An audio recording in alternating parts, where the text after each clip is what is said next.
Doctor Manmohan Singh स्मारक, क्या है विवाद की जड़ और क्यों हो रही है पॉलिटिक्स? मनमोहन सिंह को लेकर क्यों उदार दिख रही भारतीय जनता पार्टी? पूर्व प्रधानमंत्री मनमोहन सिंह के स्मारक विवाद के बाद से आम लोगों के मन में सवाल उठ रहा होगा कि क्या राजनीति का स्तर इतना गिर गया है कि किसी महान शख्सियत की मौत पर भी राजनीति हो रही है। लेकिन शायद आप भूल रहे हैं कि राजनीति इसी का नाम है। दरअसल पॉलिटिशियन का हर कदम शतरंज की एक चाल होती है। फिलहाल पूर्व प्रधानमंत्री मनमोहन सिंह की मृत्यु के बाद उनकी अंत्येष्टि स्थल और उनके स्मारक बनाने के नाम पर कांग्रेस और बीजेपी के बीच तू डाल डाल मैं पात पात वाली राजनीति जमकर हो रही है। लेकिन फाइनली केंद्र की एनडीए सरकार अब सब कुछ करके भी बैकफुट पर नजर आई है। निगम बोध घाट पर डॉक्टर सिंह की अंत्येष्टि के समय राष्ट्रपति द्रौपदी मुर्मू, प्रधानमंत्री नरेंद्र मोदी, गृह मंत्री अमित शाह, रक्षा मंत्री राजनाथ सिंह ने पहुंचकर यह पैगाम देने की कोशिश की कि मनमोहन सिंह का व्यक्तित्व राजनीति से परे था, जिसका सम्मान भारत के सभी लोग करते हैं। लेकिन इतना सब कुछ करने के बाद भी भारतीय जनता पार्टी की बजाय कांग्रेस ने स्मारक बनाने की मांग पर हो हल्ला करके अपने लिए जनता की सिंपैथी हथियाने में आगे निकल गई। हालांकि भारतीय जनता पार्टी अपने पत्ते इतनी जल्दी नहीं खोलती है, इसलिए इस मुद्दे पर उनके लिए बैकफुट पर जाने जैसी बात कहना अभी बेवकूफी होगी। नरसिम्हा राव और प्रणब मुखर्जी की तरह मनमोहन पर भी कब्जे का डर। दरअसल मनमोहन सिंह को लेकर जिस तरह कांग्रेस ऑफेंसिव थी, उसके पीछे पार्टी को एक तरह का डर जरूर रहा होगा। कांग्रेस थोड़ी भी लापरवाही दिखाती तो जिस तरह बीजेपी ने नरसिम्हा राव और प्रणब मुखर्जी को अपना बना लिया, वैसे ही आज मनमोहन सिंह के भी बीजेपी का हो जाने का खतरा था। जिस तरह प्रधानमंत्री नरेंद्र मोदी अपने मंत्रिमंडल के खास साथियों सहित डॉक्टर मनमोहन की शव यात्रा में पीछे पीछे चल रहे थे, वह आमतौर पर जरूरी नहीं था। प्रधानमंत्री का डॉक्टर मनमोहन सिंह के पार्थिव शरीर पर पुष्पांजलि अर्पित करना ही काफी था। लेकिन बीजेपी ने जिस तरह की भावनाएं दिखाई, वो बिल्कुल ऐसी ही थी कि एक और कांग्रेस नेता को निधन के बाद अपने पाले में लाना है। सरदार वल्लभ भाई पटेल, नेता सुभाष चंद्र बोस, लाल बहादुर शास्त्री, पीवी नरसिम्हा राव, प्रणब मुखर्जी जैसे कांग्रेस नेताओं की पार्टी ने जिस तरह उपेक्षा की, उसी का नतीजा रहा है कि बीजेपी उन्हें अपना बना सकी। बीजेपी तो यही दिखाना चाहती थी कि कांग्रेस में केवल गांधी परिवार के नेताओं की ही पूछ होती है। प्रणब मुखर्जी की बेटी शर्मिष्ठा मुखर्जी ने जिस तरह के बयान दिए, वो कांग्रेस की गैर गांधी नेताओं को पर्याप्त महत्व न देने का एक उदाहरण ही था।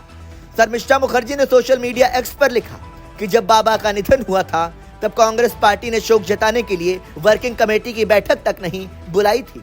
एक वरिष्ठ नेता ने मुझे कहा कि यह राष्ट्रपतियों के लिए ही होता है। वो आगे लिखती हैं कि यह तर्क पूरी तरह बकवास है, क्योंकि जैसा कि बाद में मुझे बाबा की डायरी से पता चला कि के.आर. नारायणन के निधन के बाद कांग्रेस वर्किंग कमेटी की बैठक बुलाई गई थी और उनका शोक संदेश बाबा ने ही तैयार किया था।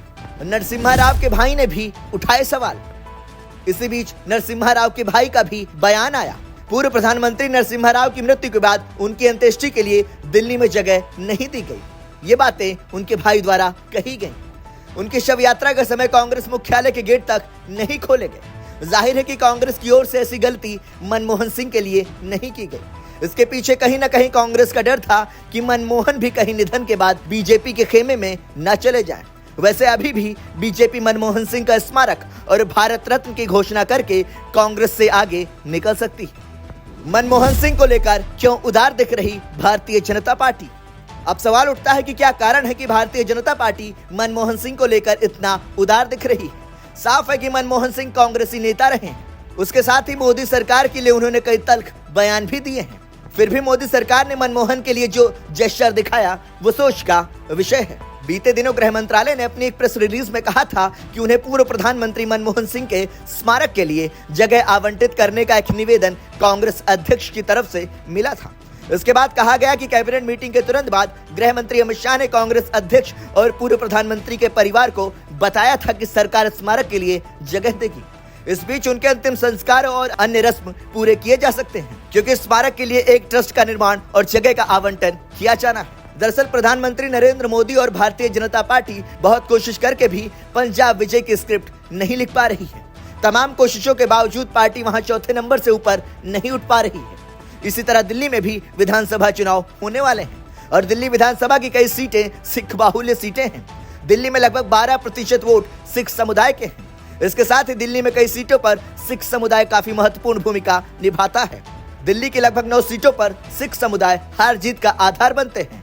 इनमें राजौरी गार्डन, तिलक नगर, जनकपुरी, मोती नगर, राजेंद्र नगर और ग्रेटर कैलाश जैसी सीटों पर सिखों का असर ज्यादा है। वर्तमान में 9 में से 8 सीटों पर आम आदमी पार्टी का कब्जा है। अकाली दल का भी साथ छूटने के बाद से बीजेपी को चिंता है कि कहीं उनके वोटर इस बार के विधानसभा चुनावों में भी कांग्रेस या आम आदमी पार्टी के साथ न चले जाएं। यानी पूर्व प्रधानमंत्री मनमोहन सिंह के स्मारक विवाद से एक बात तो साफ हो गई है कि राजनीति करने के लिए कोई समय और दिन नहीं होता, बल्कि पॉलिटिक्स 24/7 होती है। ये यूं कहें कि भारत में राजनीति कण कण में व्याप्त है। ब्यूरो रिपोर्ट, संदेश वाहक।